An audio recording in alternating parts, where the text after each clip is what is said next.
கிறிஸ்துவுக்குள் பிரியமானவர்களே, ஆண்டவராகிய இயேசு கிறிஸ்துவின் விலையேறப்பட்ட நாமத்தினாலே இன்றைய பரலோகம் மன்னா நிகழ்ச்சிக்கு உங்கள் யாவரையும் நாங்கள் வரவேற்கிறோம். இன்றைய தினத்திலே இயேசு கிறிஸ்துவின் ரத்தம் நமக்காக நன்மையானவர்களுக்காக பரிந்து பேசுகிறது என்று என்கிற சத்தியத்தை நாம் கேட்கலாம்.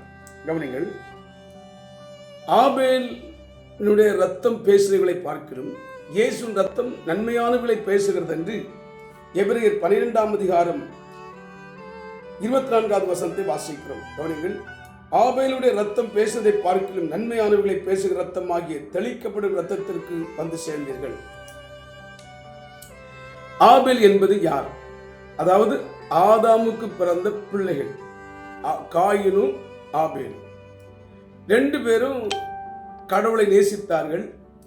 ரெண்டு பேரும் ஒரு நாள் கடவுளை தொழுது கொள்ளும்படிக்கு காணிக்கை செலுத்தும்படிக்கு சென்றார்கள். ரெண்டு பேரும் காணிக்கை செலுத்தினார்கள். ரெண்டு பேருடைய காணிக்கையும் தேவன் அங்கீகரிக்கவில்லை. ஆபேலையும் அவன் காணிக்கையும் அங்கீகரித்தார். காரணம், அவன் தேவனுக்கு பிரியமானவனாக இருந்தான். ஆகவே அவன் காணிக்கைகள் அங்கீகரித்து அவனை ஆசீர்வதித்தார்.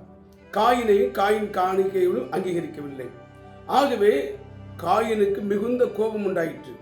அதனால ஒரு நாள் இவனை எப்படியாக தம்பியை தீர்த்து கட்ட பழி தீர்க்க வேண்டும் என்று எண்ணி ஒரு நாள் வயல்வெளிக்கு போகலாம் என்று கூறினான்.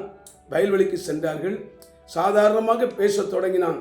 இப்படி ஆண்டவர் என்னுடைய காணிக்கையை அங்கீகரிக்கவில்லை என்று சொல்லி தொடங்கின பேச்சு கொலையிலே முடிந்தது. ரத்தம் சிந்தி கடைசியாக ஆபேல் வயல்வெளியிலே ரத்தம் சிந்தி மரித்தான். இப்போ இந்த ரத்தம் என்ன சொல்லுகிறது?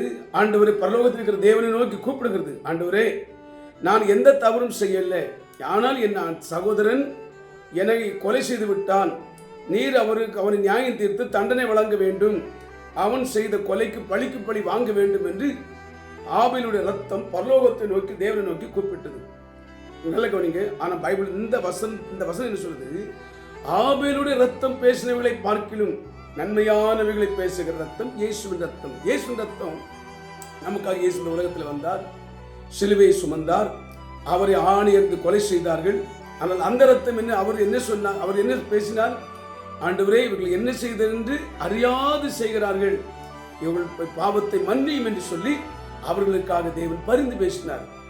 மரித்த பிற்பாடு அவர் ரத்தத்தை, தன்னுடைய சொந்த ரத்தத்தை எடுத்துக்கொண்டு பரலோகத்தில் பிதாவுக்கு முன்பாக மகா பரிசுத்தத்தில் கொண்டு வைத்தார்.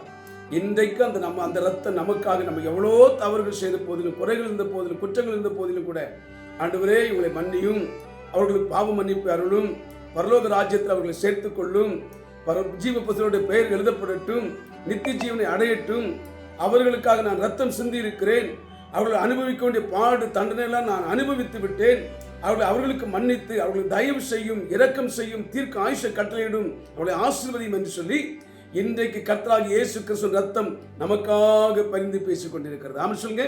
அந்த பரிந்து பேசல் நிமித்தமாகத்தான் இன்றைக்கு நாம் நல்வாழ்வு வாழ்கிறோம், ஆசீர்வதிக்கப்படுகிறோம். எல்லாரும் கண்களை மூடி சோதனை பண்ணுங்க.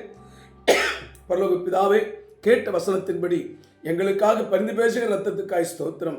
தொடர்ந்து நாங்கள் தேவன் சமூகத்திலே எங்களுக்கு விரோதமாய் யார் தீங்கு செய்தாலும் நாங்கள் அவர்களுக்கு பழி வாங்காமல் அவர்கள் ஆண்டவரே, நாங்கள் அவர்களுக்காய் பரிந்து பேசி கர்த்தருடைய நன்மைகள் சுதந்திரிக்க கிருபை தார். இயேசு நாமத்தில் பிதாவே, ஆமென். ஆமென். பிரைஸ்.